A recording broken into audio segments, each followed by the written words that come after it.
नमस्कार। 5 राज्यों में चल रहे चुनाव पर आधारित हमारे इस विशेष कार्यक्रम जनादेश में आप सभी का स्वागत है। मैं हूं ऋतु वर्मा। अगले आधे घंटे हम दिखाएंगे इन 5 राज्यों से जुड़ी तमाम खबरें, दिखाएंगे क्या है वो राजनीतिक पार्टियों के मुद्दे और क्या वही मुद्दे जनता के भी मुद्दे बन रहे हैं कि नहीं। लेकिन इन सबसे पहले आइए नजर डालेंगे अभी तक की सुर्खियों पर।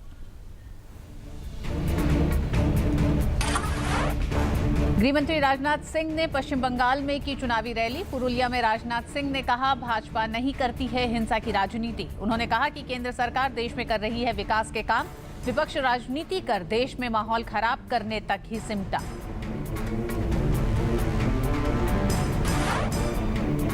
असम पश्चिम बंगाल में चुनावी रैलियों का दौर जारी। डिब्रूगढ़ तिनसुकिया में राहुल गांधी ने किया चुनावी जनसभा को संबोधित। कहा, राज्य में फिर से बनी सरकार तो देंगे 2 रुपए किलो का चावल। डीएमके ने चुनाव आयोग में की शिकायत। एआईएडीएमके पर पार्टी कार्यवाहक प्रमुख स्टालिन को बदनाम करने का लगाया आरोप। चेन्नई उत्तर की कोलाथुर विधानसभा में एआईएडीएमके कार्यकर्ताओं पर आचार संहिता भंग करने का आरोप।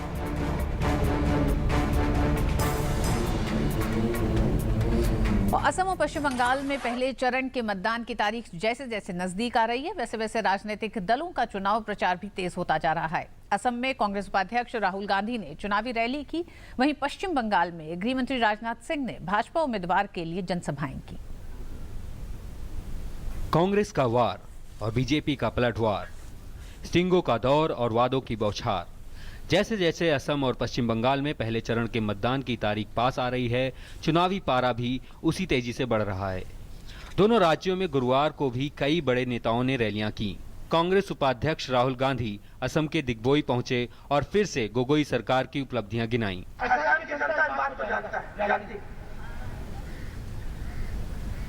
शांति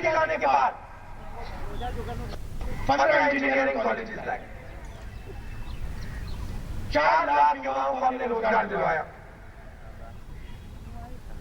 4 गुना बढ़ाई। पहले 12,000 रुपए होती थी, आज 50,000 रुपए हो गई। वहीं पश्चिम बंगाल के पुरुलिया में गृहमंत्री राजनाथ सिंह ने कांग्रेस पर जमकर निशाना साधा और नेताजी सुभाष चंद्र बोस से जुड़े दस्तावेजों पर पार्टी को घेरा। 60 के दशक में और 70 के दशक में नेताजी सुभाष चंद्र बोस से संबंधित कुछ दस्तावेज गायब कर दिए गए। मैं कांग्रेस के लोगों से पूछना चाहता हूं, कहां है वो नेताजी सुभाष चंद्र बोस से संबंधित दस्तावेज? यह देश जानना चाहता। कांग्रेस के लोगों को इसका जवाब देना पड़ेगा। असम और पश्चिम बंगाल में पहले चरण के लिए चुनाव प्रचार 2 अप्रैल को थम जाएगा और मतदान 4 अप्रैल को होगा। जनादेश डेस्क, डीडी न्यूज। और आइए रुक करते हैं पुरुलिया के, जहां पर हमारे संवाददाता मंजीत ठाकुर मौजूद हैं। मंजीत, पहले चरण का चुनाव उस इलाके में होना है जिसे वामदल का गढ़ कहा जाता रहा है, जंगल महल का इलाका है। ममता बनर्जी का भी कहना है कि उस इलाके में विकास भी किया है, हिंसा भी कम हुई है। कितनी बड़ी चुनौती ममता बनर्जी के लिए चुनाव में शुरू हो रही है पहले चरण के मतदान से ही? देखिए ऋतु, अगर बात की जाए अगर जंगल महल की, तो 18 सीटें जो है वो जंगल महल की ऐसी सीटें हैं जो 3 जिलों पश्चिमी मेदिनीपुर, बांकुड़ा और पुरुलिया में पड़ती हैं। और इन इलाकों में जो नक्सली हिंसा थी वो काफ़ी रही। और इस इलाके में जो 18 सीटें हैं उनमें से 10 सीटें अभी तृणमूल कांग्रेस के पास है। निवर्तमान विधायक उसके तृणमूल कांग्रेस के हैं। लेकिन ये जीत तृणमूल कांग्रेस को इसलिए मिली थी क्योंकि जो वाम मोर्चा था उसके जो कैडर थे उन पर नक्सली हिंसा हुई थी, नक्सली हिंसा के शिकार हुए थे। और सिर्फ 2010-11 का साल था जिसमें 350 वामपंथी कार्यकर्ता मारे गए थे। लेकिन ये जो कोई भी बड़ा नेता जो था वो उनसे उनकी सुध-बुध लेने के लिए नहीं गया। जाहिर है ऐसे में तृणमूल कांग्रेस को फायदा मिला था। लेकिन इस बार जो स्थानीय लोग हैं वो बताते हैं कि जो ममता बनर्जी हैं उन्होंने टिकट बंटवारे में थोड़ी अपनी ठसक दिखलाई है, जो तेवर दिखलाए हैं, उसकी वजह से शायद उनको नुकसान हो सकता है। लेकिन जो अंक गणित है जो वाम और कांग्रेस को जोड़ करके माना जा रहा है, शायद वैसा जमीनी स्तर पर नहीं दिखेगा क्योंकि कांग्रेस और वाम मोर्चा हमेशा एक दूसरे के खिलाफ लड़ते रहे। ऋतु, मंजीत, पिछले काफी वक्त से आप इन इलाकों का दौरा कर रहे हैं। आइए पहले देखते हैं आपकी ग्राउंड रिपोर्ट पुरुलिया से, उसके बाद और चर्चा जारी रखते हैं। राजनीति के विकास वाले जुमले विपाशा यानी बिजली, पानी, सड़क के समीकरण का एक अहम हिस्सा है पानी। लेकिन पश्चिम बंगाल का पुरुलिया जिला पानी के गहरे संकट से जूझ रहा है। इलाके के तालाब, नदी, पोखरे सब सूख चुके हैं और रोजमर्रा की जरूरत पूरी करने के लिए ट्यूबवेल नदी की तली में मौजूद पानी की आखिरी बूंद तक निचोड़ रहे हैं। ऐसे में क्या मवेशी और क्या घर की बहू बेटियां सबको रोजमर्रा की जरूरत के लिए नदी तक आना पड़ता है। हंडी ले करके यही पानी उठा लेता है। ले करके कपड़ा से छान करके वही पीने पड़ता है। और नहाते कैसे? यही जो पानी है ऐसा गड़ा में वो रात को फिर थोड़ा जम जाएगा, जाने से उसी में भैंस लोग भी खाता है और हम लोग भी नहाता है उसी में। लेकिन यह भी सच है कि जिस पुरुलिया में साल 1977 में 23% खेत सिंचित थे, साल 2015 में यह आंकड़ा सिर्फ 13% तक सिमट कर रह गया।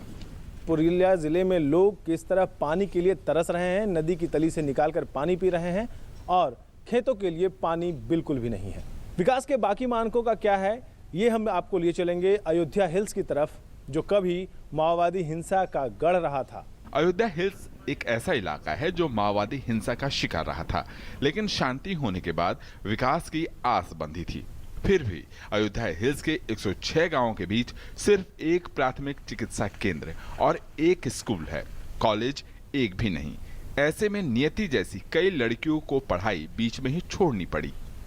স্কুল ধরে আমাদের তো আমাদের আসা যাওয়ার কষ্ট হচ্ছে, গাড়ি ঘোড়া নাই, ওই জন্য আমরা বন্ধ হয়েছে।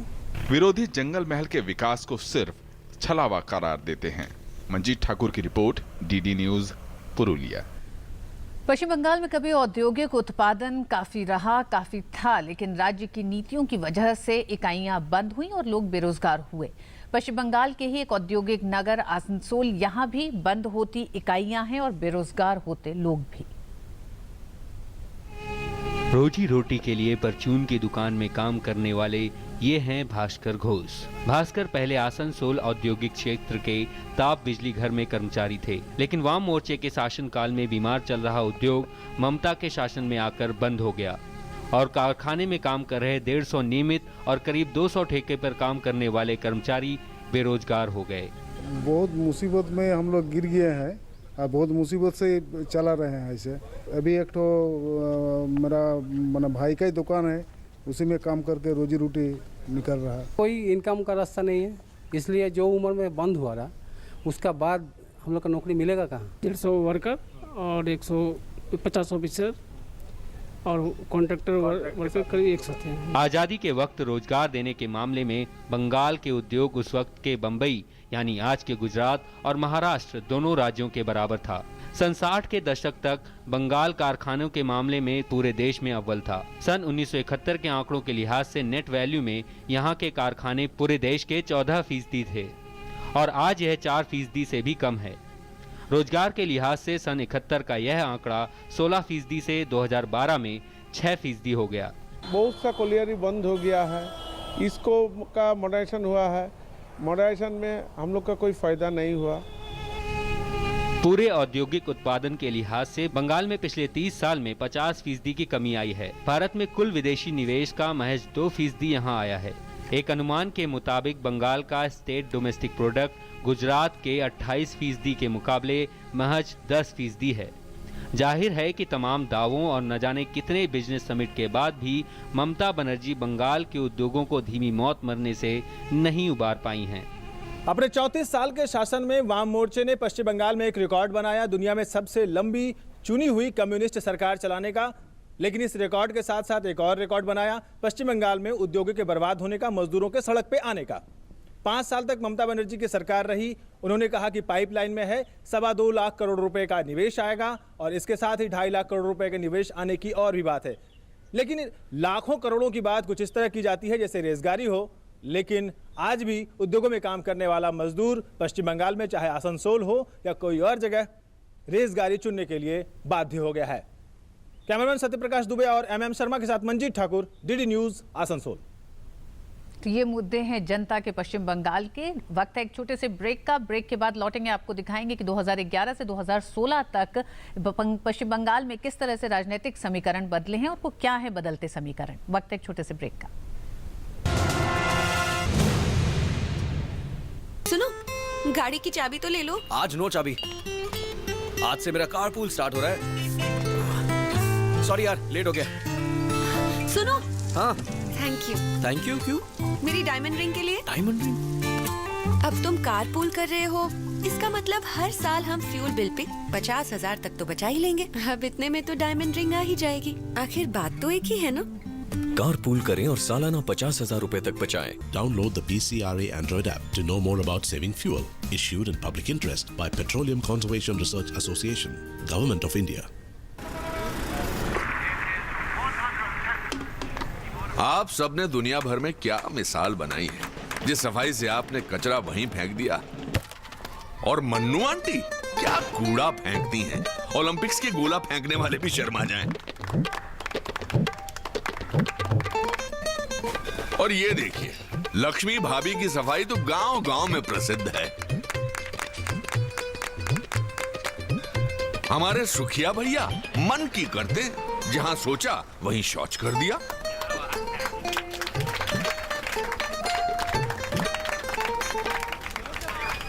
ये देश जो आप ही का घर है, उसे क्यों गंदा करते हैं? थोड़ी शर्म कर लो, सोच स्वच्छ कर लो। अगर एक बार 125 करोड़ देशवासी तय कर ले कि मैं गंदगी नहीं करूंगा, तो दुनिया की कोई ताकत नहीं है जो हिंदुस्तान को गंदा कर सकती है। स्वच्छ भारत, एक कदम स्वच्छता की ओर। जब अपने गांव को मुख्य सड़क से जोड़ने वाली 12मासी पक्की संपर्क सड़क नहीं थी, तो हमारा गांव बहुत पिछड़ा हुआ भी था और जिंदगी में बहुत सी समस्याएं भी थी। हाँ, पर जब से अपने गांव में प्रधानमंत्री ग्राम सड़क बनी है, हमारा गांव खूब तरक्की कर रहा है। समस्याएं भी सिमट गई, दूरियां भी मिट गई, तरक्की से जुड़ी सड़क प्रधानमंत्री ग्राम सड़क। गांव-गांव का विकास प्रधानमंत्री ग्राम सड़क योजना के साथ। बहुत बहुत बधाई हो, आपने अपने बच्चों को पोलियो से बचा लिया। लेकिन जब तक दुनिया में पोलियो का एक भी केस है, पोलियो का खतरा बना हुआ है। इसीलिए अब सरकार देश में पोलियो इंजेक्शन की शुरुआत कर रही है, ताकि आपके बच्चे को मिले डबल सुरक्षा। अब अपने 1 साल से छोटे बच्चे को टीकाकरण सत्र में पोलियो की तीसरी खुराक के साथ जरूर दिलवाएं पोलियो का इंजेक्शन। क्यों राधा, इससे क्या होगा पता है ना? हाँ दीदी, पोलियो से डबल सुरक्षा हमेशा के लिए। याद रहे, पोलियो की तीसरी खुराक के साथ जरूर दिलवाएं पोलियो का इंजेक्शन।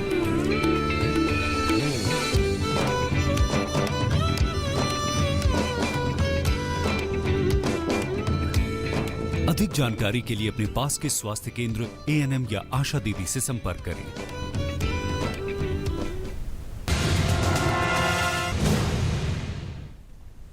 पश्चिम बंगाल में पहले चरण के जिन 49 सीटों पर मतदान होगा, इन इलाकों में कभी वाम दलों का वर्चस्व था, लेकिन अब तृणमूल कांग्रेस का परचम है।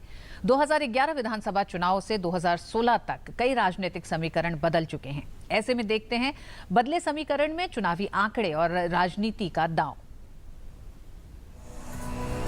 पश्चिम बंगाल के पहले चरण की 49 सीटों पर वाम दल और कांग्रेस के लिए अग्नि परीक्षा होगी। वाम दलों के लिए कभी अवैध किला रहे इस इलाके से तृणमूल की नुमाइंदगी है। मेदिनीपुर, पुरुलिया और जंगल महल का यह इलाका गरीबी और बेरोजगारी के साथ ही माओवादी हिंसा का भी गवाह रहा है। 2011 के विधानसभा चुनाव में भी कांग्रेस और वाम दल एक दूसरे के खिलाफ ही चुनावी मैदान में उतरे थे। सफलता ना तो वाम दलों के हाथ आई और ना ही कांग्रेस के। तृणमूल कांग्रेस ने 2011 का चुनाव कांग्रेस के साथ मिलकर लड़ा था। इन 49 सीटों में से टीएमसी को सबसे ज्यादा 28 सीटें मिली, कांग्रेस को 5 और वाम दलों को कुल 16 सीटें मिली। ममता राज्य में और इस इलाके में नई राजनीतिक ताकत बनकर उभरी। 2014 के लोकसभा चुनाव में तृणमूल कांग्रेस का डंका बजा और राज्य की 36 लोकसभा सीटों पर तृणमूल के सांसद संसद तक पहुंचे। सीपीएम को 1 सीट और कांग्रेस को 3 सीटें मिली। राज्य के बदले समीकरण के तहत कांग्रेस और वाम दलों ने दुश्मनी छोड़ दोस्ताना चुनावी जंग लड़ने में भलाई समझी। अब अगर आंकड़ों पर गौर करें तो विधानसभा की इन सीटों पर गठबंधन की स्थिति मजबूत दिखाई देती है। 2014 लोकसभा चुनाव के आंकड़ों में भी देखें तो 49 सीटों में 12 विधानसभा सीटें ऐसी हैं जहां कांग्रेस के वोटों और लेफ्ट के वोटों को मिला दें तो तृणमूल कांग्रेस को पटखनी देते हुए दिखाई देते हैं। इनमें पुरुलिया जिले की बलरामपुर, बागमाड़ी, जयपुर, पुरुलिया और पारा पर गठबंधन का पड़ला आंकड़े के लिहाज से भारी दिखाई देता है। ऐसे ही बर्धमान की रानीगंज, जामुरिया, बाराबानी और दुर्गापुर पूर्व पर कांग्रेस वाम दल का दोस्ताना मुकाबला तृणमूल के लिए परेशानी खड़ी कर सकता है। पश्चिमी मेदिनीपुर की खड़गपुर और सबांग विधानसभा सीट और बांकुड़ा की ताल डांगरा भी शामिल हैं। हालांकि कांग्रेस और लेफ्ट ने कोई आधिकारिक गठबंधन नहीं किया है, बावजूद इसके वाम दल 294 में से लगभग 200 सीटों पर अपने प्रत्याशी चुनावी मैदान में उतारेंगे। इन सीटों पर कांग्रेस का कोई उम्मीदवार चुनावी मैदान में नहीं है। कांग्रेस लगभग 80 सीटों पर चुनाव लड़ेगी। इन सीटों पर वाम दलों के उम्मीदवार लगभग नहीं हैं। कांग्रेस और वाम मोर्चे की नज़र खासकर उत्तरी बंगाल के 6 जिलों में होगी, जहां कांग्रेस और वाम दलों का कुल वोट शेयर टीएमसी से काफ़ी ज़्यादा है। दूसरी ओर तृणमूल के लिए ये आंकड़े छलावा दिखाई दे रहे हैं और पार्टी आश्वस्त है कि यह गठजोड़ उन्हें ज़्यादा नुकसान नहीं पहुंचा पाएगा। प्रथम द्विवेदी, डीडी न्यूज़। और एक बार फिर जुड़ते हैं अपने संवाददाता मंजीत ठाकुर से। मंजीत, आप इन इलाकों में एक लंबे समय से हैं, आपसे जानना चाहेंगे कि 33 साल तक वाम दलों का शासन रहा, तृणमूल कांग्रेस ने वाम दलों को हटा दिया। आज की तारीख में क्या वाम दलों को लगता है कि वो अपने इस गढ़ को एक बार फिर वापस ले सकते हैं, उसमें कुछ नई ऊर्जा भर सकते हैं चुनावी नतीजों के साथ, अपनी जीत के साथ, या ममता बनर्जी ने पिछले 5 साल में उनकी चुनौती को और बड़ा कर दिया है?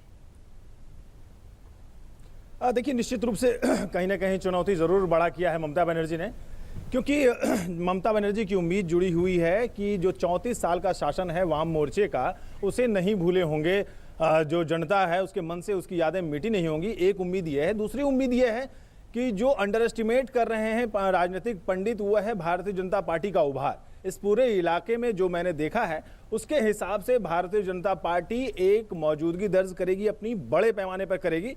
और सीटें कितनी हासिल होंगे ये नहीं कहा जा सकता, लेकिन कुछ ऐसी सीटें हैं जिन पर उनकी बहुत सशक्त मौजूदगी देखी जा सकती है। खड़गपुर उनमें से एक है, जहां प्रधानमंत्री की रैली भी हुई।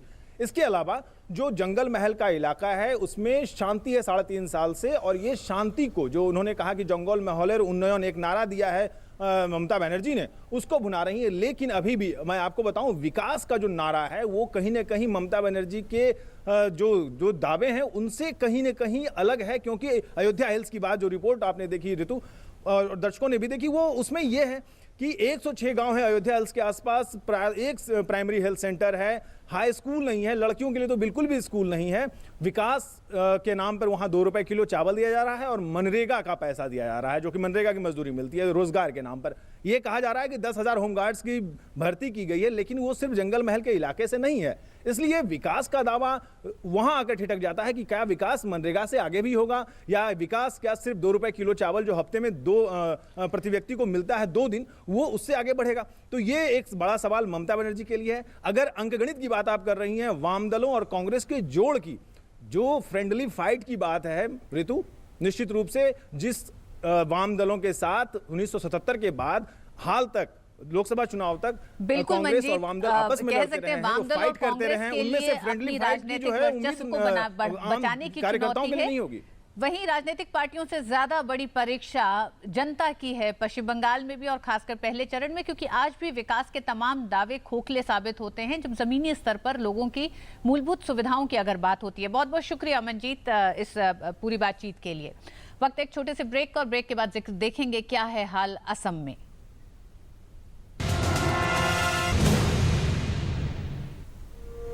सूखा हो या बेमौसम की बरखा हो, कीड़ा लगे खेत में या दुविधा हो, बहुत ही कम प्रीमियम पे पूरी हो भरपाई, फसल बीमित रहे कटाई के बाद भी भाई। हाँ, ऋणी या अऋणी अब हर किसान लाभ उठाए, एक मौसम कदर है सब किसान बीमा कराए, प्रधानमंत्री फसल बीमा योजना से हर किसान मुस्काए।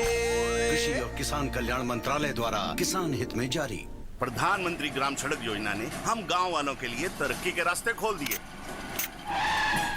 सड़क के गड्ढों की फोटो खींच रहे हो, कोई खास बात है क्या? अरे काका, मेरे मोबाइल फोन में मेरी सड़क ऐप है, जिससे प्रधानमंत्री ग्राम सड़क से जुड़ी कोई भी जानकारी सरकार तक भेजी जा सकती है। सड़क से जुड़े सुझाव या शिकायत पर सरकार वाजिब कार्यवाही करती है। प्रधानमंत्री ग्राम सड़क से जुड़ी कोई भी बात, मेरी सड़क एंड्रॉइड ऐप अब हर पल मेरे साथ।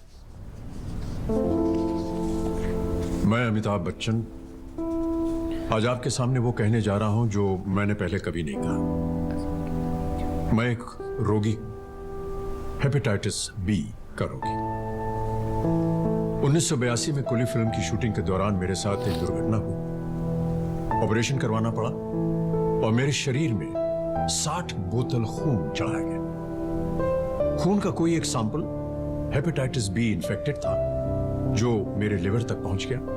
कई सालों बाद आम जांच के दौरान जब इसका पता चला तो मुझे यह भी पता चला कि मेरा 1/4 लिवर ही बचा हुआ है। लेकिन सही इलाज के बाद आज मैं आपके सामने खड़ा हूं और काम कर रहा हूं। हेपेटाइटिस बी से बचने का पहला उपाय है शिशु के जन्म पर पहला टीका लगवाएं और पहले साल में 3 और नियमित टीके लगवाएं। ये आपका पहला कदम होना चाहिए। मुफ्त टीकाकरण के लिए अपने पास के स्वास्थ्य केंद्र जाएं और पूरी जानकारी लें।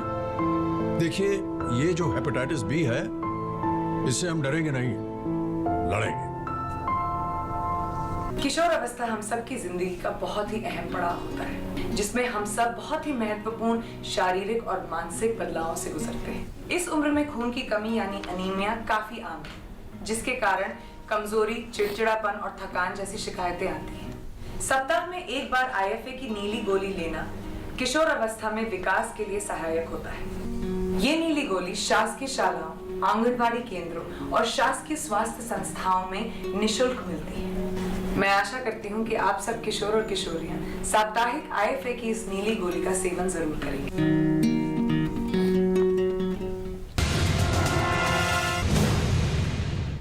और अब रुक करते हैं असम का। असम के नदी द्वीप समूह माजुली में लोगों के लिए ब्रह्मपुत्र पार करके जोरहाट तक जाना दिन ब दिन मुश्किल होता जा रहा है।